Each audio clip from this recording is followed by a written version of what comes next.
Yom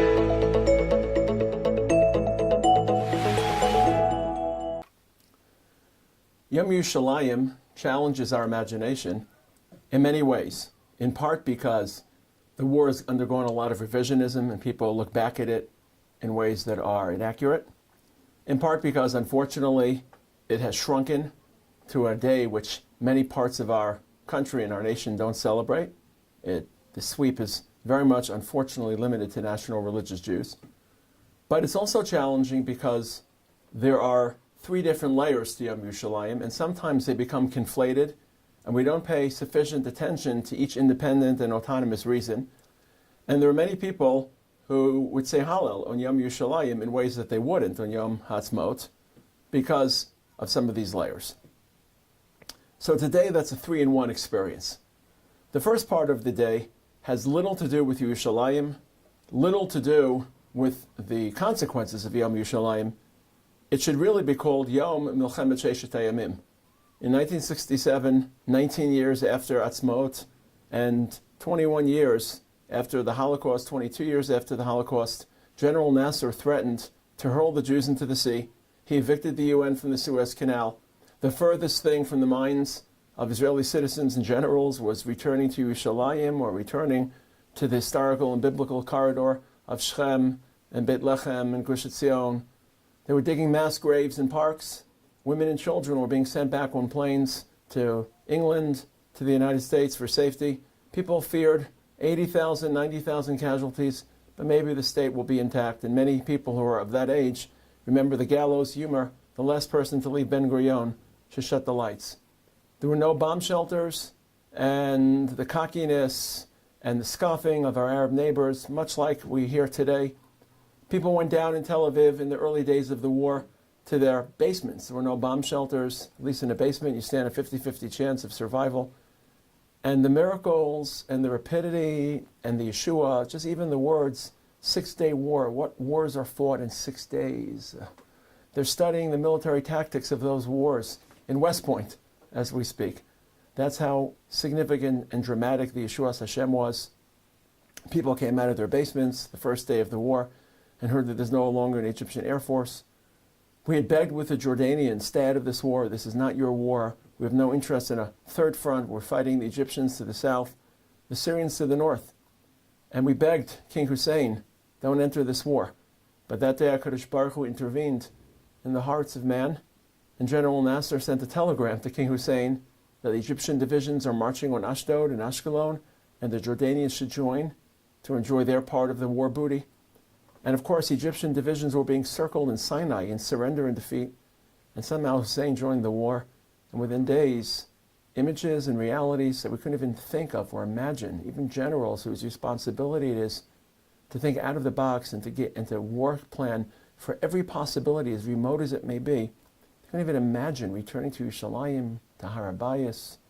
In part, that's why the situation in Yudan Shimon has become so awkward, because we didn't have a plan for it. We just didn't know what was happening. There's no contingency plan. Let's say we return and liberate Yudan Shimon. It just wasn't in anyone's vernacular.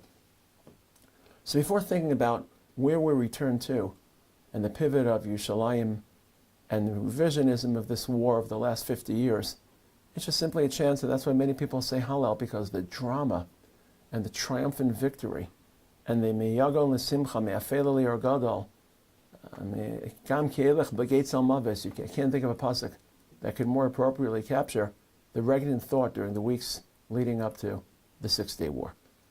And then, of course, is Yom Yerushalayim.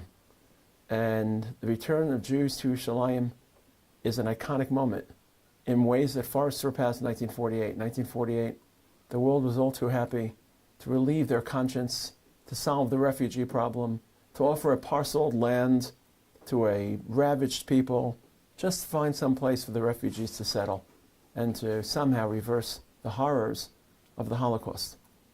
But 1967, when Jews returned to Yerushalayim, that's a moment, and history starts lurching forward towards this Geula. When Jews return to the location from which humanity began and within which humanity will end. Human history begins in Yerushalayim and will end in Yerushalayim. That sends shockwaves throughout the entire world, the entire planet. It's the Yesod HaOlam. The Eben HaShatiyah is the rock upon which Chazal darshan. It's the rock under the dome of the rock, but it's referred to as Even HaShatiyah she'alav hushtat kol olam.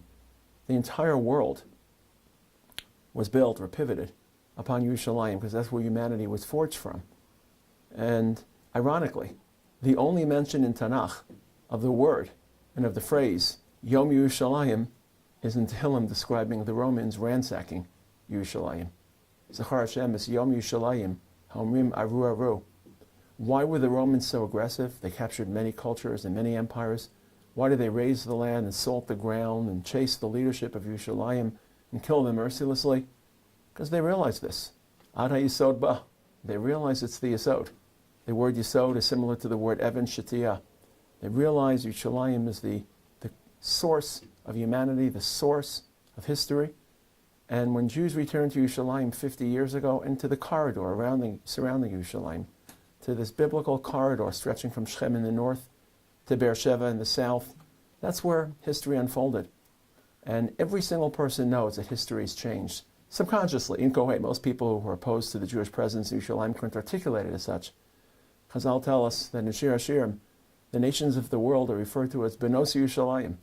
Why are they referred to as Benos Yerushalayim? Rabbi Yochanan says, Asid kol Yerushalayim lias metropolin. Yerushalayim will one day become, as it is, the center of the earth, the metropolis, the urban sprawl. And every city across the world will be a suburb. The word Benot, or Benos, is a suburb. Cheshbon uvenosea, Ashdod uvenosea. So in Tanakh, the word Bat refers to a daughter, who is, of course, a satellite to a family. She's part of the family. When she gets married, she's still affiliated with the family.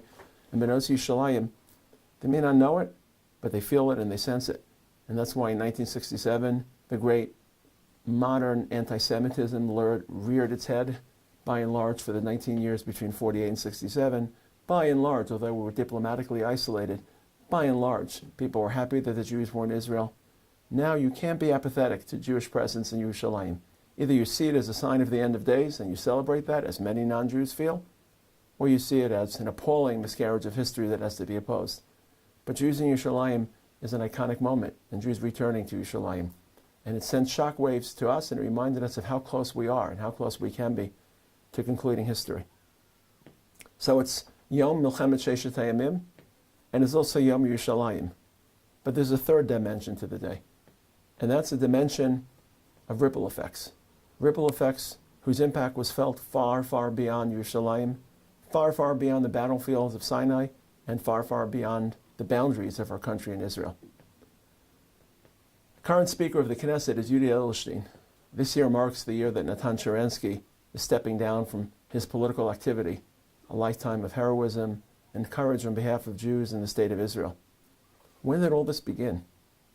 When did the Sharanskys and the Yuli Edelsteins and the Mendeleviches and the Refuseniks that ultimately yielded Russian Aliyah, which is probably, Russian immigration, probably one of the quietest but most important events in the last 70 years in the state of Israel to absorb 1.5 and 1.7 million Russians. When did it begin? The Soviet Empire had done sadly, incredible job in completely obliterating and erasing any Jewish identity from the hinterlands of Russia. All of a sudden, in 1967, the cackling voice comes broadcasting across VOA, the Voice of America, America's radio station meant to send propaganda news to Russians in general, not just Russian Jews. They heard about the victories. Am Yisrael Chai, Od Avinu Chai, we have a people, we have a flag, we have military pride, we're no longer subdued. Natan Sharansky once said that when he was growing up, he didn't even know he was Jewish. He had no clue about mitzvahs or culture or Judaism. His only identification with Judaism was that people hated him for being a Jew. That's the only things Russian Jews knew about their Jewish identity. Now there was an entirely different connector, entirely different sense of identity. There's a land that we belong to. There's a people that have triumphed. There's a people that are setting history ablaze, that are changing the world. And that one thing led to another, and transformed, of course, Russian Jewry, transformed the world.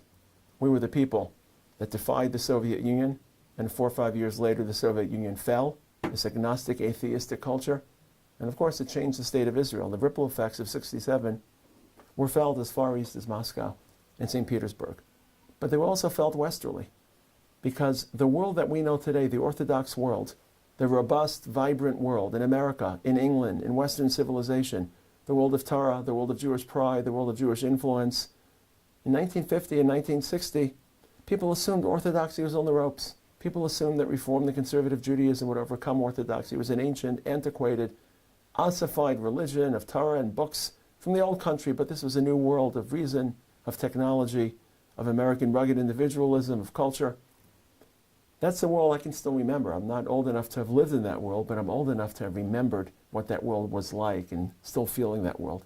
When did that world change? When did that world become transformed into the world that most younger people know today? The world of Torah, community, vibrancy, in which orthodoxy feels rigorous and Baruch Hashem successful. That was all a product of the komimiyut, of the pride that we were privileged to. 1948, although there were terms komimiyut used to describe those events, I would not characterize 1948 as komimiyut. I would characterize 1948 as chirut, returning, having our freedom, etzmot. 1967 was komimiyut. Military victories, triumph, Yeshua, the presence of Hashem, kol hakavod letzahal. The ripple effects migrated easterly to the Soviet Union, and the ripple effects radiated westerly and transformed the Orthodox world. So there really are three aspects that we celebrate on Yom Yerushalayim.